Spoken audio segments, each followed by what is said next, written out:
Welcome to Kenton Teaches. Enjoy the video. You start by opening the photo in Pixlr and immediately duplicate the background layer so you can always revert. Next, choose a selection tool, lasso for manual edges or magic cut for fast automatic masks, and roughly trace the subject to isolate it from the background. As you work, make sure to toggle view transparency so you see what's being removed. Once done with the rough mask, refine the selection edges to capture hair and fine details before moving on to replacement. Now you refine the mask. Open Refine Edge and paint the area around hair, glasses, or transparent fabrics so Pixlr reconstructs soft contours accurately. Use the brush mask with a small feathering value. For high-resolution images you might use 0.5 to 3 px feather.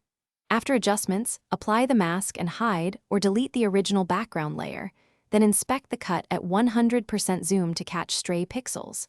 If the mask looks harsh, back up one step and soften the edge or use manual brush cleanup.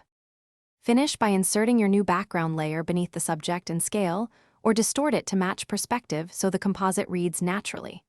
Then color match the subject using adjustment layers, levels, hue/saturation, and curves to blend lighting and temperature. You can add a subtle shadow layer under the feet for realism. Once satisfied, export as PNG if you need transparency, or JPG at high quality for a flattened image. Troubleshooting tip: if edges show halos, slightly contract the mask by 1 to. Thanks for watching. Please subscribe if this video was helpful.